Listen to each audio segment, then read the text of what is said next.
नमस्कार, मैं हूं सुशील कुमार और आप देख रहे हैं प्रवासी एक्सप्रेस। बचपन से मेरी लालसा थी कि किसी वैज्ञानिक से मिलूं, देखूं और करीब से पहचान सकूं, जान सकूं। टीवी में अक्सर मैंने देखा था कि किस तरह से जो वैज्ञानिक होते हैं, अमूमन साइंटिस्ट होते हैं, लंबे लंबे बाल होते हैं। हमने अब्दुल कलाम को भी देखे हैं, ऐसे लोगों को देखे हैं, लेकिन कभी रूबरू होने का मौका नहीं मिला।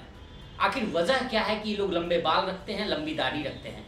आज हमारे साथ ऐसे ही एक शख्स मौजूद हैं जो स्वीडन में वैज्ञानिक हैं, भारतीय मूल से हैं और भारत के उस मिट्टी से हैं जिस मिट्टी का कर्ज अभी भी ये अदा कर रहे हैं। इनके वेशभूषा को देखकर आप अंदाजा लगा सकते हैं कि भारतीय संस्कृति, संस्कार और इस मिट्टी की खुशबू किस तरह से इनके चेहरे और इनके रंग, इनके वस्त्र सबसे आ रहे हैं और इनके हाव भाव से आ रहे हैं।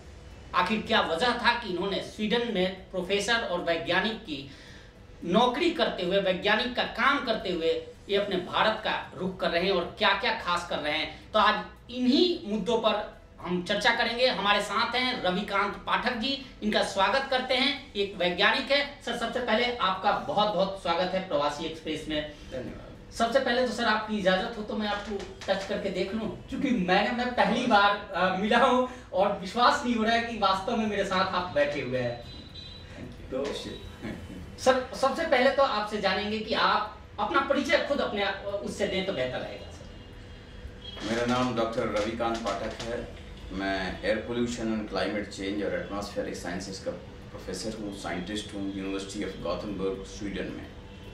मूलतः भारत के बुंदेलखंड के एक छोटे से गांव से हूँ। मेरा बचपन वहीं बीता और उसके बाद मैंने Indian public school, Delhi college Indore से शिक्षा प्राप्त की।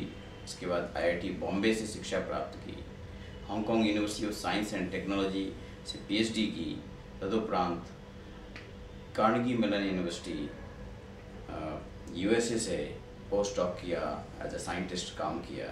उसके उपरांत भारत के गांव में आकर भारत उदय, द राइज ऑफ इंडिया का एक मिशन, एक मूवमेंट खड़ा किया, एक विज़न कि हमारा भारत कभी एक सोने की चिड़िया कहलाता था, विश्वगुरु कहलाता था, आज बद से बदतर हालात में क्यों है और उसे कैसे पुनः सोने की चिड़िया और विश्वगुरु बनाया जा सकता है। इसी मूवमेंट, इसी विज़न के लिए भारत के गांव में हम लगातार ऑर्गेनिक फार्मिंग, गुरुकुल परंपरा के विद्यालय और गौशालाओं के निर्माण कार्य में लगे हुए हैं और ऐसे विजन और मिशन का कार्य हिंदुस्तान के हर गांव में खड़ा करना है। सर, बुंदेलखंड से स्वीडन की यात्रा, मतलब भरोसा नहीं होता, कैसे, किस प्रकार शुरू हुई? चूंकि आप एक ब्राह्मण परिवार से आते हैं और जो आपका फैमिली स्ट्रक्चर है उसके हिसाब से बहुत कम ही ऐसे लोग होते हैं जो प्राइवेट स्कूल तक पहुंच जाए। अपने गांव के प्राइवेट स्कूल में जाने की हैसियत नहीं होती, जाने का ऑरा नहीं मिलता उन्हें, एटमॉस्फेयर नहीं मिलता, और आप स्वीडन तक का सफर किए। इसके पीछे लगन है, कड़ी मेहनत है, बुजुर्गों का आशीर्वाद है और एक संकल्प शक्ति भी है। वो संकल्प शक्ति की हमें, जो हम जिस मिट्टी से हम पले बढ़े, उसका कर्ज हमें वापस लौटाना है। कर्ज तो हम तभी वापस लौटा पाएंगे जब हम स्वयं सामर्थ्यशाली हैं, स्वयं इतनी ताकत रखते हैं कि हम उसको अदा कर पाएँ। तो ये जो यात्रा रही वो संकल्प की यात्रा। मेरा कहने का मतलब है कि फंडिंग की बात मैं कर रहा हूँ कि चूंकि आप उस समय जब बचपन में आप होंगे, जब पढ़ाई लिखाई कर रहे होंगे, क्या आप सक्षम थे कि वैसे स्कूलों में, प्राइवेट स्कूल, वहाँ कैसे गए? क्या सरकारी वजीफा मिला, सरकारी स्कॉलरशिप मिल रहा था? भारत सरकार, ministry of human resource and development जो मंत्रालय है, उसने नेशनल टैलेंट सर्च एग्ज़ाम के तहत भारत से हर वर्ष 500 बच्चे चुने जाते थे जो ग्रामीण बैकग्राउंड के होते थे। उनको इंडिया के इंडियन पब्लिक स्कूल, जो टॉप रेजिडेंशियल स्कूल हैं, उनमें एडमिशन दिया जाता था।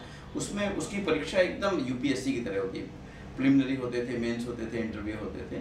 तो कक्षा 7 में मैंने वो परीक्षा पास की थी और मुझे उसके तहत boys town public school Nashik और फिर उसके उपरांत दिल्ली कॉलेज में एडमिशन मिला और मैंने वहाँ कक्षा 7 से 12वीं तक की पढ़ाई कंप्लीट की। सर, आप जो बचपन में थे क्या कुछ सोच रहे थे? क्या आप साइंटिस्ट बनना ही चाह रहे थे या फिर उस वक्त दिमाग में कुछ और था? वास्तव में मुझे अपनी मिट्टी से बहुत प्यार था। तो मैं वैज्ञानिक बनना एक ऑप्शन था, लेकिन मैं यूपीएससी में भी जाना चाहता था। ये दो विकल्प मेरे दिमाग में बचपन से थे। परंतु जो उनके सबसे पीछे जो प्रेरणा थी वो भगत सिंह की थी। भगत सिंह का चरित्र ने जीवन को बहुत अंतरात्मा से झकझोरा। कक्षा 4 में जब हम ये उनके फांसी के फंदे पर झूलने वाला जो चैप्टर पढ़ते थे कि उन्होंने किस तरह भारत माँ के लिए अपने प्राणों को न्यौछावर कर दिया, उसने वो पढ़ने के बाद हमारे आंखों में सिर्फ आंसू आते थे और लगता था कि एक दिन हम जरूर अपनी भारत माँ के इतने काबिल लाल बन सकें कि उसको कुछ अर्पण कर सकें। और वही एक प्रेरणा थी कि हमें आगे बढ़ना है तो हमें शिक्षा में अच्छा करना पड़ेगा, और उसी ने प्रेरणा दी। आपने जो सपना देखा वैज्ञानिक या फिर यूपीएससी, तो आप वैज्ञानिक बन गए, एक साइंटिस्ट बन गए। अब फिर साइंटिस्ट बनने के बाद आप बेहतर जिंदगी जी रहे थे, विदेशों में हैं। सब लोग, मुझे लगता है कि आज प्रत्येक व्यक्ति का, चाहे वो छात्र हो या फिर कामकाजी व्यक्ति, सब ये सोचते हैं कि विदेशों में सेटल होना, वहाँ रहना सब कुछ, और आप वहाँ ऑलरेडी सेटल हैं, फिर आप गाँव की तरफ आ रहे हैं। वास्तव में ये कहानी 2003 से शुरू होती है, जब मैं अपनी पीएचडी थीसिस लिख रहा था जी। उसी दौरान मुझे कार्नेगी मेलन यूनिवर्सिटी यूएसए से ऑफर आया as a scientist, as a post doc. और फिर बहुत क्लियर था जीवन में कि मेरा भविष्य स्वर्णिम है, एकदम रास्ता साफ है, अमेरिका में जाकर पूरी ज़िंदगी विलासता से बिताई जा सकती है। परंतु जो वही पुराने ख्याल आते थे कि हम प्रतिज्ञा करते थे अपनी मिट्टी से कि जिस तरह भगत सिंह ने अपना जीवन देश के लिए दिया, महारानी लक्ष्मीबाई ने अपना जीवन भारतीय स्वतंत्रता संग्राम में दिया, हम अपने वतन के लिए क्या कर पाएंगे? अगर वही जीवन जीना है तो निश्चित ही बहुत आसान था, लेकिन जो कठिन था वो निर्णय लेना कि यूएस से वापस अपने गांव लौट करके ये जो ट्रांसफॉर्मेशन का काम शुरू किया हम लोगों ने ज़मीन पर, इसको उतारना बहुत कठिन था। लेकिन वो तब संभव हो पाया जब हमने स्वयं एक तपस्या का मार्ग अपनाया, अपने पर आत्मनियंत्रण जीवन शैली अपनाई और आगे जाकर के उसको कार्यान्वित किया ज़मीन पर जाकर, तो वो बहुत आवश्यक है। तो अभी आप बुंदेलखंड पुनः वहीं पहुंच गए हैं जहां आपने बचपन गुजारे हैं जी। क्या क्या किस किस प्रोजेक्ट पर अभी काम कर रहे हैं और क्या कुछ हुआ है और क्या फ्यूचरिस्टिक प्लानिंग है और किस तरह कर रहे हैं उसे? लौटने के बाद जो हमने काम शुरू किए, अब 2003 में लौटे, 2007 में लौटे। 7 जी। 2003 में यूएस गए, वहाँ से ऑफर आया, 2004 में वहाँ ज्वाइन किया और 2004 से 2007 तक का सफ़र जो अमेरिका में रहा वो बहुत ही जुनून का था। उस समय मैं पूर्णतः तपस्या में चला गया। 365 दिन में 200 दिन की फास्टिंग की, व्रत रखा, अपने आप पे संपूर्ण नियंत्रण पाया कि कोई भय ना रहे कि लौट करके हम बर्बाद हो जाएंगे। तो इतना जब जोश आ गया तब हमने वहाँ से निर्णय लिया कि हम अपने गांव वापस लौटेंगे और जो बंजर ज़मीन है उसमें हमने अपना ध्वज गाड़ा और वहाँ से। तो अभी कितनी एकड़ की ज़मीन है और क्या क्या उसमें कर रहे हैं आप? ऑर्गेनिक बता रहे थे आप शायद। हाँ, तो ये जो जब हम यूएस में थे तो उस समय पूरा खाका तैयार किया गया और वो खाका की काफ़ी प्रेरणा गांधी जी के साउथ अफ्रीका का जो उनका मूवमेंट था वहाँ से निकली कि वो कैसे गरीब असहाय लोगों के साथ मिलकर के उन्होंने टॉलस्टॉय फार्म बनाया, वहाँ पर लोगों के साथ एक कम्युनिटी बनाई और उन लोगों ने मूवमेंट खड़ा किया। वास्तव में हिंदुस्तान में चुनौतियाँ उसी प्रकार की हैं कि एक अकेला निरीह आदमी क्या कर सकता है, तो उसके अंदर संकल्प शक्ति और तपस्या का बल नहीं होगा तो कुछ नहीं करता। जब यूएस में ये दोनों हमारे नियंत्रण में थे, कंट्रोल में थे, कोई भय नहीं था, तो हम लौटे और हमने एग्जैक्टली वही काम किया कि बंजर भूमि पर एक छोटी सी कुटिया बनाई और वहाँ पर ऑर्गेनिक फार्मिंग का पहला एक्सपेरिमेंट शुरू किया। उस पहले एक्सपेरिमेंट में हमने मौसमी, आंवला, गुआवा, अमरूद और सागौन, टीक, बहुत सारे और वृक्ष लगाए। हजारों पेड़ एक वर्ष में खड़े कर दिए। वो बंजर भूमि जहाँ फलदार वृक्ष होते ही नहीं थे वहाँ पर एक्सपेरिमेंट शुरू किया और इस एक्सपेरिमेंट में हमारे परिवार ने कंधे से कंधा लगाकर साथ दिया, खासकर मेरी माँ ने पूरा जिम्मा संभाला कि हम उसकी रक्षा करेंगे, काम करेंगे। वो जो 30 एकड़ का काम था शुरुआती 5-6 साल में, वो तुरंत खड़ा हो गया। इसके बाद हमने एक 60 एकड़ में गुरुकुल की स्थापना की। वो भी बीहड़ का इलाका था, कुछ पैदा नहीं होता था, ऊबड़ खाबड़, जैसे आप बेंडेड क्वीन देखते हैं उसमें जो बीहड़ देखते हैं उसी तरह का इलाका है ये। गरीबी है, किसान संघर्ष में है, आपदा में है। तो उनको एक नई राह देने के लिए, उनके बच्चों के लिए एक स्कूल की स्थापना की। वो गुरुकुल जो मात्र डिग्री पे काम नहीं करेगा, हमने ऐसे गुरुकुल खड़े किए जो बच्चों में चरित्र निर्माण पे फोकस करते हैं, उनके सर्वांगीण विकास, जहाँ योगा है, स्किल डेवलपमेंट है, स्पोर्ट्स है, ऑर्गेनिक फार्मिंग है, गौशालाएं हैं। बच्चा जब वहाँ पढ़ के निकलेगा तो उसमें इतना सामर्थ्य होगा कि पुनः एक वैभवशाली और सामर्थ्यशाली समाज और भारत का निर्माण कर सकता है। बिल्कुल। आपके जो सहपाठी हैं, जो लोग पढ़े थे, साथ में रहे थे, उन लोगों का योगदान किस तरह से, जब आप गांव में लौट कर तो वे लोग क्या कहते हैं आपको देखकर? काफ़ी लोग शुरू में, मुझे अभी भी याद है 2007 में जब मैं आया तो मेरे 2 अच्छे क्लासमेट जो जिन्हें लंगोटिया यार कहते हैं, वो एक दिन मिलने आए। मैं उस बीहड़ के टीलों पे खड़ा हुआ था, तो उनकी सलाह शुरू में ये थी कि रविकांत, तुमको अमेरिका से वापस नहीं आना चाहिए था, और ये जो तुम कर रहे हो वो ठीक नहीं है, क्योंकि इसका कोई भविष्य नहीं है। हम लोग तो यहीं बचपन से यहीं से सब देख रहे हैं। परंतु मैंने उनको कहा कि आप चिंता ना करें, थोड़ा विश्वास रखें, धैर्य रखें। निश्चित ही आज अगर आप उनको इंटरव्यू करेंगे तो आपको वो सच बताएंगे। मैं इसलिए आपसे ये सवाल पूछा कि अमूमन जब हम लोग कहीं जाते हैं और इस तरह का कोई बड़ा व्यक्ति इस तरह प्रोजेक्ट में लगता है तो लोग कहते हैं कि मेंटली चैलेंज हो गया है, पागल हो गया है। जी बिल्कुल। और ये चैलेंज घर से शुरू होता है। आपकी पत्नी, आपके माता पिता इसको स्वीकार करने के लिए, आपके सास ससुर स्वीकार करने के लिए तैयार नहीं है, क्योंकि उनके सपने होते हैं। हाँ। और सपने पर जब सपनों पर कुठाराघात होता है, हाँ, तो फिर निश्चित तौर पे वो एक ही रास्ता बचता है कि नहीं, ही इज मैड। एब्सोल्युटली। और 2007 में हमने वो सारा झेला है।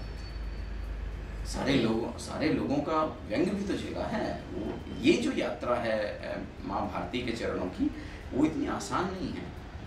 इसीलिए 2003 में जब सोचा कि रास्ता कहाँ से निकलेगा, कि भगत सिंह और आज़ाद की कहानी प्रेरित तो करती थी, लेकिन रास्ता नहीं दिखाती थी कहाँ से निकलेगा। रास्ता निकल के आता है गांधी का जो सत्याग्रह का कार्यक्रम शुरू हुआ साउथ अफ्रीका में, कि एक एडवोकेट जाता है, उसके साथ जाती होती है, वो कैसे कम्युनिटी को ऑर्गेनाइज करता है, बिना किसी रिसोर्स, बिना किसी पैसे के धीरे धीरे लोगों को जोड़ता है, एक मूवमेंट खड़ा होता है साउथ अफ्रीका में। उन्होंने टॉलस्टॉय फार्म बनाए, ऑर्गेनिक फार्मिंग की और अपने आप को जीवित जिंदा रखा। वो मोड से नए हिंदुस्तान की कल्पना जब निकलती है तो वो मुझे बुंदेलखंड के इस बीहड़ में ले जाती है कि अगर हम शुरुआती दौर में, जब हमारे पास कुछ नहीं है, हम इन बीहड़ों को खड़े होकर के एक ऐसा मॉडल खड़ा करें हिंदुस्तान में, तो फिर भारत की और जगह और गांव ज़्यादा फर्टाइल हैं, ज़्यादा पानी है, ज़्यादा समृद्धि है।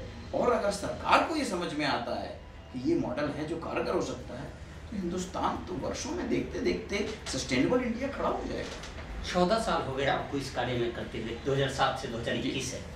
सरकार का किस तरह से साथ मिला है, और क्या आपने कोई अपनी प्लानिंग या कोई मॉडल आपने बनाया है जो गवर्नमेंट के साथ कोई डिस्कशन हुई है कि पूरे देश में गाँवों को इस तरह बनाएंगे, ऐसे करेंगे? डिस्कशन विभिन्न स्तर पे हुई है, लेकिन वो जमीन पर उतरती तस्वीर मुझे अभी भी नजर नहीं आई। Outcome is zero. Outcome is zero. उसका कारण ये है कि सरकार इतनी व्यस्त है, सरकार के पास अपने आप खुद के एजेंडे हैं, और उनके जो अधिकारी हैं, ब्यूरोक्रेसी है, उसका अपना एक सोच है, वो पॉलिसीज बनाते हैं। तो फिर ऐसे हालात में होगा क्या? हालात में ये होगा कि अगर जो टॉप लीडरशिप है किसी गवर्नमेंट की, वो टॉप लीडरशिप इस विजन को आत्मसात कर पाती है कि जैसे भारतीय जनता पार्टी की सरकार है उत्तर प्रदेश में, तो हम काम तो आरएसएस का ही कर रहे हैं, काम तो हम गाय पे कर रहे हैं, गुरुकुलों पे कर रहे हैं, ऑर्गेनिक फार्मिंग पे कर रहे हैं, मानवता पे कर रहे हैं। हाँ, मानवता पे कर रहे हैं। और लेकिन ये निकल के उस सरकार तक पहुंच ही नहीं पा रहा है। बीच में इतने लेयर्स बने पड़े हैं कि नहीं, मेरा सर पाठक जी, मेरा सवाल यह है कि सरकार नहीं कर रही है, सरकार ध्यान नहीं दे रही है। आप अपनी अच्छी खासी जिंदगी, जो मतलब कहें कि करोड़ों में एक दो लोग सोचते हैं, वैसी जिंदगी छोड़कर आप फिर उसी मिट्टी में आए हैं, उस मिट्टी का कर्ज अदा कर रहे हैं। गवर्नमेंट भी नहीं कर रही है, आप अपने स्तर पे सब कुछ कर रहे हैं। क्या लोगों को क्या संदेश देंगे कि उनको ऐसी स्थिति में क्या सरकार पे ही निर्भर रहना चाहिए या फिर अपने से कुछ करना चाहिए? क्योंकि आपने भी जब शुरुआत की तो कई व्यंग्य झेले, कई परेशानियों को झेला, 14 साल करीब हो गया, लेकिन आज आपने एक मॉडल खड़ा कर दिया जिसको लोग देखकर आत्मसात करते होंगे और उन्हें लगता होगा कि एक मिसाल है। तो इस मिसाल को लोगों तक पहुंचाने विदाउट गवर्नमेंट से कोई असिस्टेंस लिए, उसको कैसे करें? उसके लिए कोई रोड मैप है? निश्चित ही रोड मैप है। जो मानव के जीवन में एक ही कमी रह गई है कि उसके अंदर अपने कर्तव्य बोध का ह्रास हो गया है, वो गायब हो गया है। और जब चूंकि कर्तव्य बोध चला गया, भाई हमारे भारतीय समाज कभी किसी सरकार या किसी राजा पे निर्भर कभी नहीं रही है ना। तो वो जो जनमानस है, वो जो कर्तव्य बोध है, जो हमारी रामायण काल महाभारत काल का जो कर्तव्य बोध है वो आएगा। उसकी हम एक यात्रा निकालेंगे बुंदेलखंड से, और उस यात्रा में हम जन समूह तक पहुंचेंगे, उसको बोध कराएंगे गाय क्यों इम्पोर्टेंट है, ऑर्गेनिक फार्मिंग क्यों इम्पोर्टेंट है, गुरुकुल क्यों इम्पोर्टेंट है, क्यों बच्चों में चरित्र निर्माण क्यों आवश्यक है। नई पीढ़ी जो व्यसन में, शराब में, गुटखा में, तंबाकू में, अन्य तरह के एडिक्शन में है, उसको सही दिशा इन्हीं गुरुकुलों से मिल सकती है। आम विद्यालयों में जीवन को सुख और खुशहाल बनाने के जीवन मूल्य खत्म हो चुके हैं।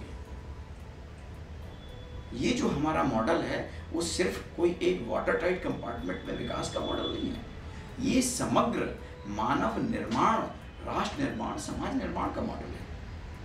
और ये मॉडल तभी संभव होगा जब लोग उन नैतिक मूल्यों पे काम करेंगे। नैतिक मूल्य उनका बहुत अच्छा उदाहरण महाभारत में फिर से नैतिक मूल्य पर तब काम करेंगे जब उनको जानकारी हो, सही तरीके से जागरूक किया जाए। आपने यात्रा की बात की, क्या इसको लेकर कब तक की प्लानिंग है? और गुरुकुल की बात आपने की, तो पूरे देश में ऐसे खोलने की प्लानिंग है? निश्चित ही ये जो मॉडल है वो 4 या 5 या 10 गाँव तक काम कारगर होगा। उससे ज़्यादा भारत की जो जनसंख्या है उसमें कारगर नहीं है, उतने लोगों के, उतने फार्मर्स को। लेकिन इस जो हमारा भारत उदय है, the rise of great nation, the rise of India, भाई एक चाणक्य के समय पर वो हिंदुस्तान खड़ा था, तो वो हिंदुस्तान अब क्यों नहीं खड़ा हो सकता है? उसका पूरा खाका है, उसका पूरा विजन है, उसका मिशन है। इसीलिए हर 10 गांव के बीच में हमें ऐसे केंद्र बनाने हैं, वो केंद्र जो स्वयं सामर्थ्यशाली हैं, उनको बाहर से कोई बहुत फंडिंग की जरूरत नहीं है। एक सवाल और है सर, आप अभी भी कार्यरत हैं जी, ऐसे में समय कैसे आप निकाल कर साल में कितनी बार पाएंगे, कैसे करेंगे? क्या आपने इसको लेकर कुछ लोगों को जो आपका प्रतिनिधित्व करें, ऐसे लोगों को जोड़ा है आपने, या उसको कुछ प्लानिंग है? क्योंकि आप तो हमेशा आएंगे जाएंगे, साल में ऐसा तो है नहीं कि आप 2 महीने पे आ जाएं, 1 महीने पे आ जाएं। निश्चित ही ये यात्रा एक व्यक्ति ने शुरू की, लेकिन एक व्यक्ति की यात्रा नहीं है, ये यात्रा सारे समाज की है। तो नई पीढ़ी के हमारे पास लीडरशिप है, कैडर डेवलपमेंट है, और उस पर काम चल रहा है। तो ये जो केंद्र बनाए हैं उनमें उनकी ट्रेनिंग होती है, कैसे काम किया जाता है, कैसे चीज़ों को आगे ले जाना है। एग्जीक्यूटिव कमेटी है, और हमारे देश विदेश सब जगह नेटवर्क भी है लोगों का। और हम आपके माध्यम से भी लोगों को ये संदेश देना चाहते हैं कि जिनके अंदर अपने मिट्टी के लिए, अपने वतन के लिए कुछ भी करने का जज्बा है, वो ज़रूर हमसे जुड़ें, और हम मिल कर के कंधे से कंधा लगाकर माँ भारती के लिए काम करेंगे। बिल्कुल। आपके सामने आप एक बार और गौर से, मैं तो आपसे अपील करूंगा कि एक बार गौर से इन्हें देख लीजिए। अगर आपके पास भी कोई बहाने हैं कि नहीं मेरे पास पैसे नहीं है, मैं पढ़ नहीं सकता, मैं ये काम नहीं कर सकता, तो आपके सामने एक मिसाल है, एक उदाहरण है कि एक गरीब परिवार से निकलकर अच्छी पढ़ाई लिखाई की, अपने सपने, अमूमन जो हम सपना देखते हैं वो साकार नहीं होता, लेकिन ये ऐसे शख्स हैं जिन्होंने अपने सपने को साकार किया और पुनः अपने सहपाठियों का कर्ज अदा करने के लिए, अपनी मिट्टी का कर्ज अदा करने के लिए ऐशो आराम की ज़िंदगी, विलासितापूर्ण ज़िंदगी को तौबा कर पुनः अपनी धरती पर आए हैं और यहाँ कर रहे हैं। साथ ही उन लोगों के लिए, वे किसान, वे लोग जो बंजर भूमि का हवाला देते हैं, सुविधाओं के अभाव का हवाला देते हैं और कुछ नहीं करते, उनके लिए भी एक मिसाल हैं कि जो योजना, जो मॉडल इन्होंने बताया है, एक बिहार में इन्होंने एक बाग लगा दिया, गुरुकुल खोल दिए और उसको चमका दिया, चकाचौंध से परिपूर्ण कर दिया। तो निश्चित तौर पे आपको भी इस वीडियो से सीखने की ज़रूरत है और अपने अंदर जागृति लाने की ज़रूरत है, ताकि आप भी इनसे जुड़कर या इस वीडियो को देखकर आप भी अपना एक नया काम, अपना मुकाम, अपने सपने को साकार कर सके। फिलहाल इस पेशकश में इतना ही। देखते रहिए प्रवासी एक्सप्रेस, और वीडियो पसंद आए तो लाइक, कमेंट, शेयर ज़रूर कीजिएगा। नमस्कार।